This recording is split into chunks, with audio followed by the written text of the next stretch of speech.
അതെ, നിങ്ങൾക്ക് എന്നെ കാണുമ്പോ ഇത്ര ദേഷ്യം വന്നിരുന്നു. ദേഷ്യപ്പെടുവടി, ദേഷ്യപ്പെടും. ഈ കുടുംബത്ത് നടക്കുന്ന സകല കാര്യങ്ങളും നീ നാട്ടുകാരോട് മൊത്തം പറയും.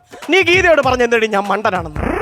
അയ്യോടാ, അത് രഹസ്യമായിരുന്ന, എനിക്ക് അറിയില്ലായിരുന്നു അത് പറയാൻ പാടില്ല. ഓഹോ, അപ്പൊ നീ എന്നെ ഇവിടെ മണ്ടനാക്കുമായിരുന്നല്ലേ? ആ പരിപാടി നടക്കും. യോ, ഏതെങ്കിലും നല്ല കുടുംബത്തിൽ നിന്ന് ഞാൻ ഒരു കല്യാണം കഴിച്ചിരുന്നെങ്കിൽ എനിക്ക് ഇവിടെ അന്തസ്സായിട്ട് ജീവിക്കായിരുന്നു. അറിയാമോ? എന്റെ കുടുംബത്തിനെ മാത്രം നിങ്ങൾ നിങ്ങൾക്ക് എന്റെ കുടുംബത്തിനെ പറയാൻ നിങ്ങൾക്ക് എന്തോ യോഗ്യതയുണ്ട്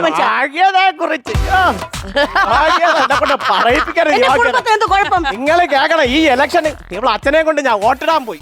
ഇങ്ങനെ മുമ്പേ ഞാൻ ബാക്കിക്കണം. ക്യൂ ഇങ്ങനെ പോയി പോയി പോയി പോയി വോട്ടിടുന്ന സ്ഥലത്തെത്തിയപ്പോ വോട്ടിടാൻ വന്നിരിക്കുന്ന ഓഫീസറോട് പറയണ് കുറഞ്ഞൊരു പൈൻ്റെന്ന്. ക്യൂ കണ്ടു കഴിഞ്ഞാൽ അങ്ങനെ ബീവറേജാണ്. ഈ പറയണ ആളെ കുടുംബത്തിന്റെ മഹിമയെന്ന് എന്നെ കൊണ്ട് പറയിപ്പിക്കല്ലേ? എന്റെ കുടുംബത്തിന് എന്തോന്ന് കുഴപ്പമില്ല. ഇങ്ങനൊരു കുഞ്ഞമ്മ ഉണ്ടായിരുന്നേ. ആ കുഞ്ഞമ്മയ്ക്ക് പെൻഷൻ വരാൻ താമസിച്ചത് കൊണ്ട് ആ പോസ്റ്റ്മാന്റെ വീട്ടിൽ ചെന്ന് അവന്റെ പെണ്ടാട്ടിയിലെടുത്ത് പറഞ്ഞേക്കണേ എനിക്ക് ചെലവിനുള്ള പൈസ നിന്റെ മാപ്പിളയുടെ തരാൻ പറയാം.